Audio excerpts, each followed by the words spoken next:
want to start by thanking Elaine. Elaine, thank you so much. We are so grateful for your family's service and sacrifice, and we will always have your back.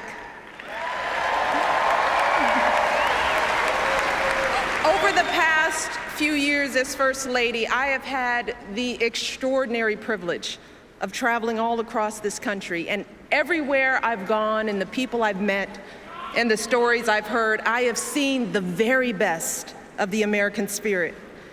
I have seen it in the incredible kindness and warmth that people have shown me and my family, especially our girls. I've seen it in teachers in a near bankrupt school district who vowed to keep teaching without pay. I've seen it in people who become heroes at a moment's notice, diving into harm's way to save others, flying across the country to put out a fire, driving for hours to bail out a flooded town. And I've seen it in our men and women in uniform and our proud military families. In wounded warriors who tell me they're not just gonna walk again, they're gonna run, and they're gonna run marathons. In the young man blinded by a bomb in Afghanistan who said simply, "I'd give my eyes 100 times again to have the chance to do what I have done and what I can still do." Every day, the people I meet inspire me. Every day they make me proud. Every day they remind me how blessed we are to live in the greatest nation on earth.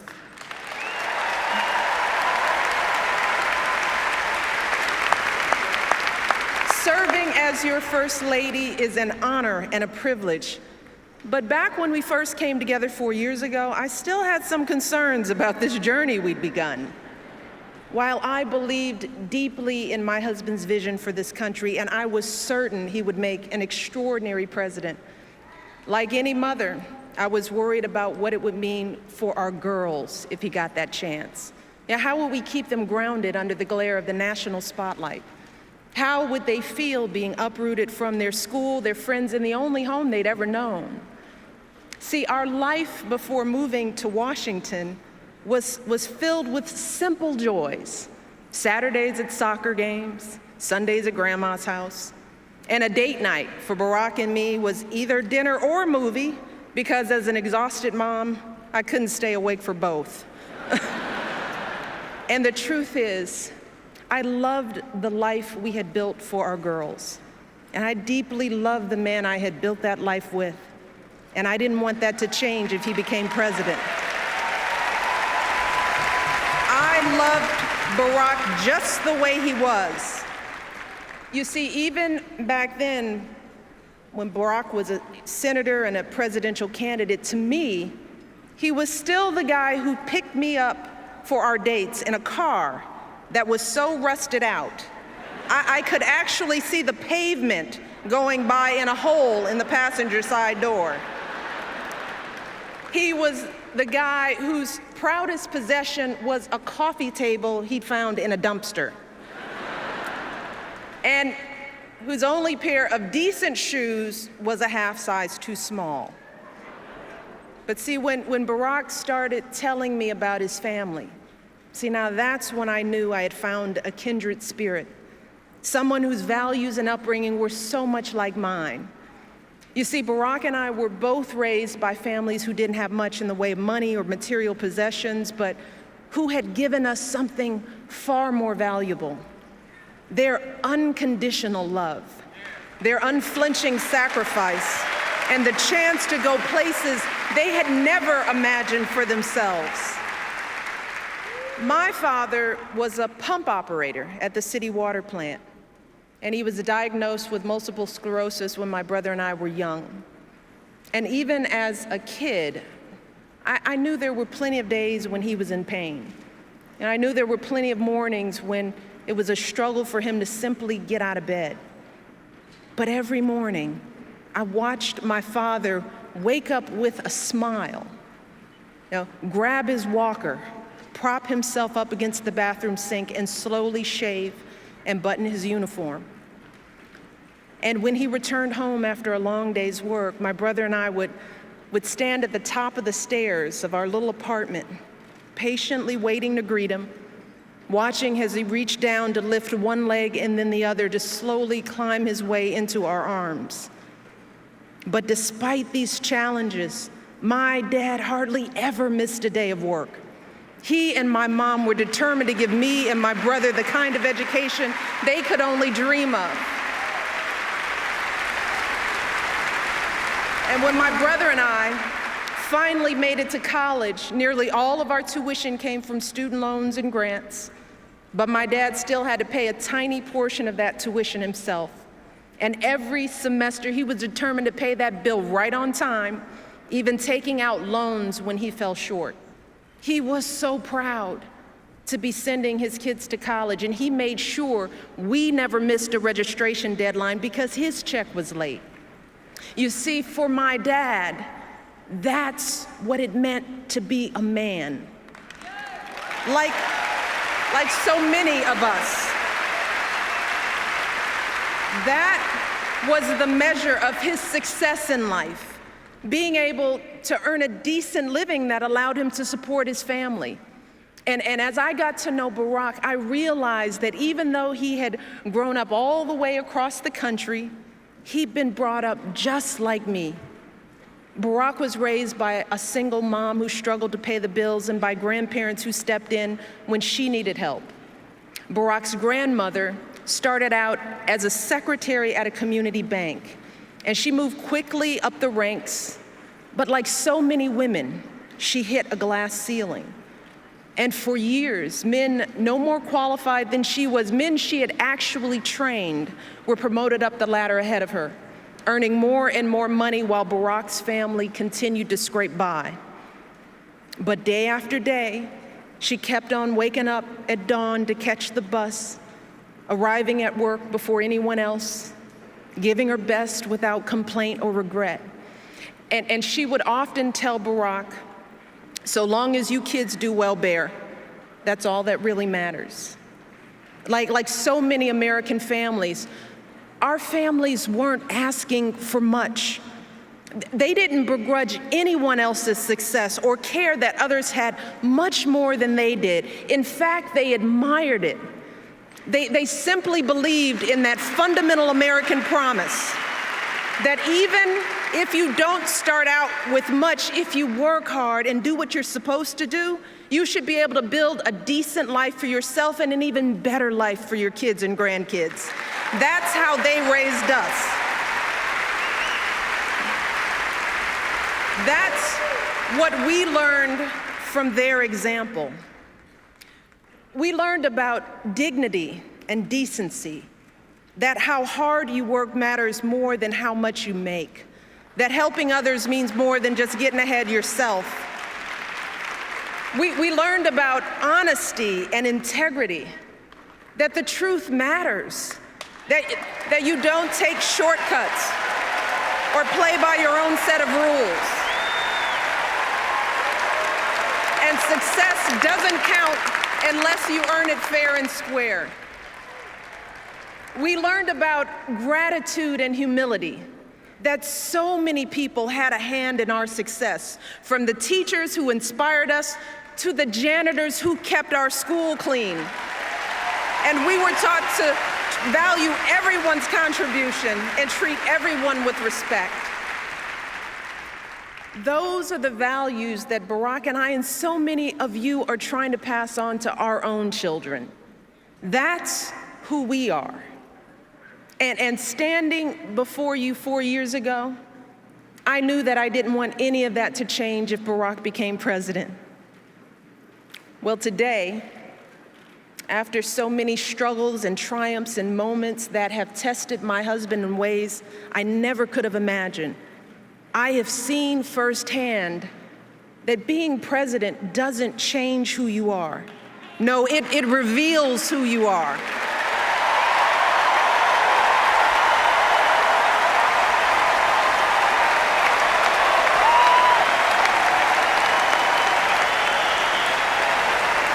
You see, I've gotten to see up close and personal what being president really looks like.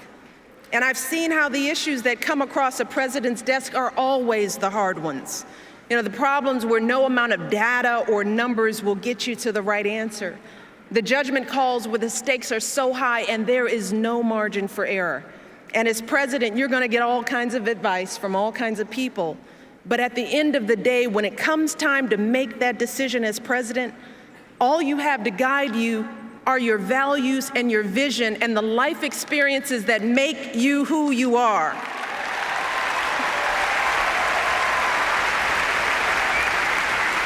So when it comes to rebuilding our economy, Barack is thinking about folks like my dad and like his grandmother. He's thinking about the pride that comes from a hard day's work. That's why he signed the Lilly Ledbetter Fair Pay Act, to help women get equal pay for equal work. That's why he cut taxes for working families and small businesses and fought to get the auto industry back on its feet. That's how he brought our economy from the brink of collapse to creating jobs again, jobs you can raise a family on, good jobs, right here in the United States of America.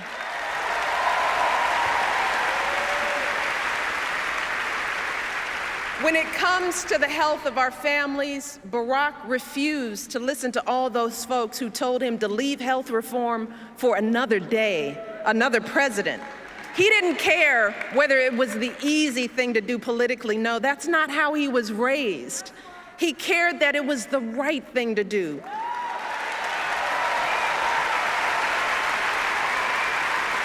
He did it because he believes that here in America, our grandparents should be able to afford their medicine. Our kids should be able to see a doctor when they're sick. And no one in this country should ever go broke because of an accident or an illness.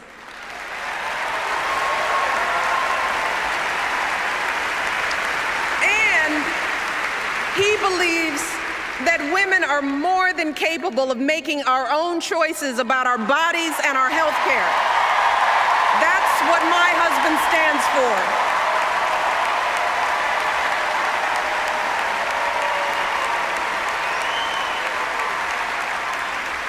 When it comes to giving our kids the education they deserve, Barack knows that, like me and like so many of you, he never could have attended college without financial aid. And believe it or not, when we were first married, our combined monthly student loan bill was actually higher than our mortgage. Yeah, we were so young, so in love, and so in debt.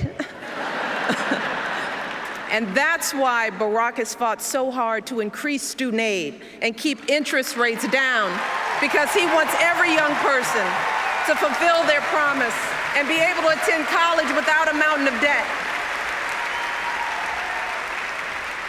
So in the end, for Barack, these issues aren't political. They're personal. Because Barack knows what it means when a family struggles. He knows what it means to want something more for your kids and grandkids. Barack knows the American dream because he's lived it. And he wants everyone in this country, everyone, to have the same opportunity, no matter who we are or where we're from or what we look like or who we love.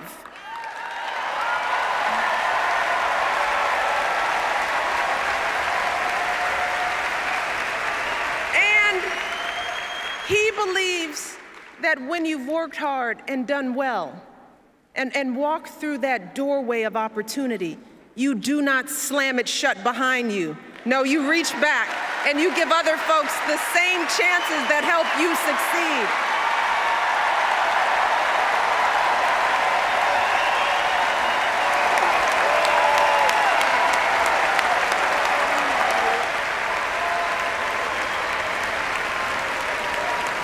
So when people ask me whether being in the White House has changed my husband, I can honestly say that when it comes to his character and his convictions and his heart, Barack Obama is still the same man I fell in love with all those years ago.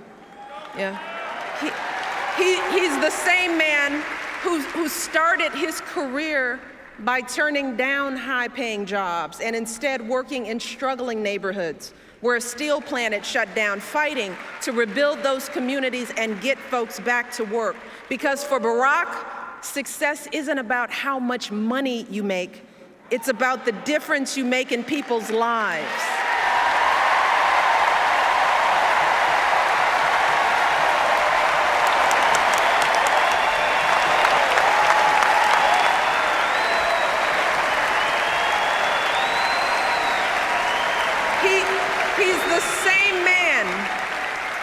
He's the same man when our girls were first born would anxiously check their cribs every few minutes to ensure that they were still breathing, proudly showing them off to everyone we knew. You see, that's the man who sits down with me and our girls for dinner nearly every night, patiently answering questions about issues in the news, strategizing about middle school friendships. That's the man I see in those quiet moments late at night, hunched over his desk, poring over the letters people have sent him. The letter from the father struggling to pay his bills, from the woman dying of cancer whose insurance company won't cover her care, from the young people with so much promise but so few opportunities. And I see the concern in his eyes. And I hear the determination in his voice as he tells me, "You won't believe what these folks are going through, Michelle. It's not right. We've got to keep working to fix this. We've got so much more to do."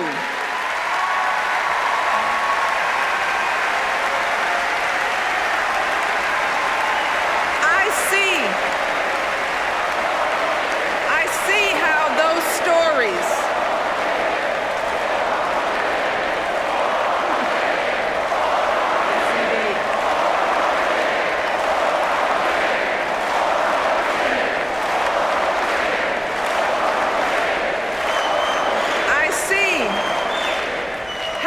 stories our collection of struggles and hopes and dreams.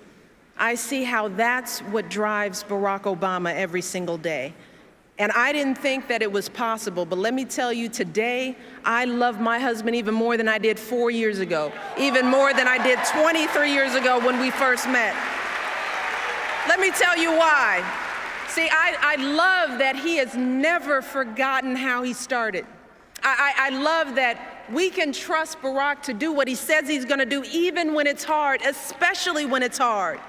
Yeah, I love that for Barack, there is no such thing as us and them. He doesn't care whether you're a Democrat, a Republican, or none of the above.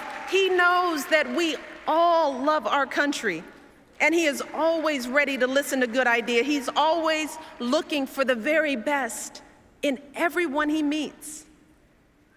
And I love that even in the toughest moments, when we're all sweating it, when we're worried that the bill won't pass and it seems like all is lost. See, Barack never lets himself get distracted by the chatter and the noise. No, just like his grandmother, he just keeps getting up and moving forward with patience and wisdom and courage and grace.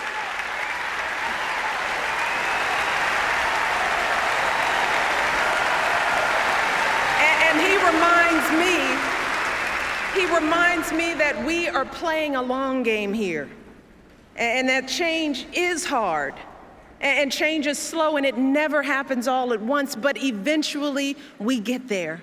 We always do. We get there because of folks like my dad, folks like Barack's grandmother, men and women who said to themselves, I may not have a chance to fulfill my dreams, but maybe my children will. Maybe my grandchildren will. See, so many of us stand here tonight because of their sacrifice and longing and steadfast love, because time and again, they swallowed their fears and doubts and did what was hard. So today, When the challenges we face start to seem overwhelming or even impossible, let us never forget that doing the impossible is the history of this nation. It is who we are as Americans. It is how this country was built.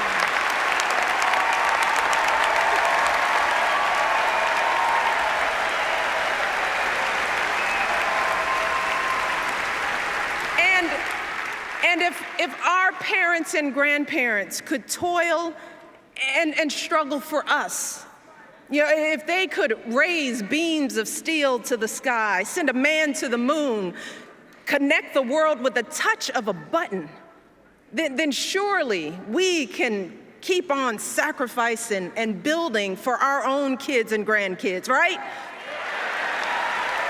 And if so many brave men and women could wear our country's uniform and sacrifice their lives for our most fundamental rights, then surely we can do our part as citizens of this great democracy to exercise those rights.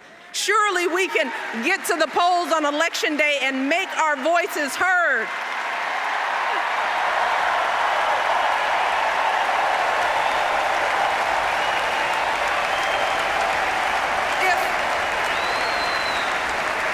If farmers and blacksmiths could win independence from an empire, if immigrants could leave behind everything they knew for a better life on our shores, if women could be dragged to jail for seeking the vote, if a generation could defeat a depression and define greatness for all time, if a young preacher could lift us to the mountaintop with his righteous dream, and if proud Americans can be who they are and boldly stand at the altar with who they love, then surely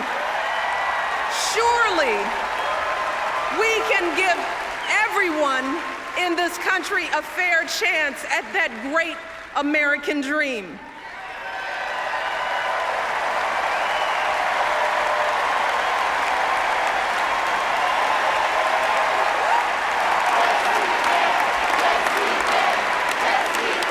Because in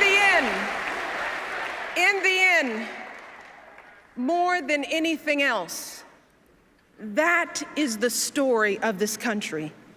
The story of unwavering hope grounded in unyielding struggle.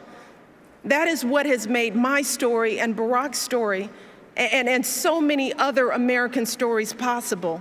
And let me tell you something, I say all of this tonight, not just as First Lady, no, not just as a wife. You see, at the end of the day, my most important title is still Mom-in-Chief.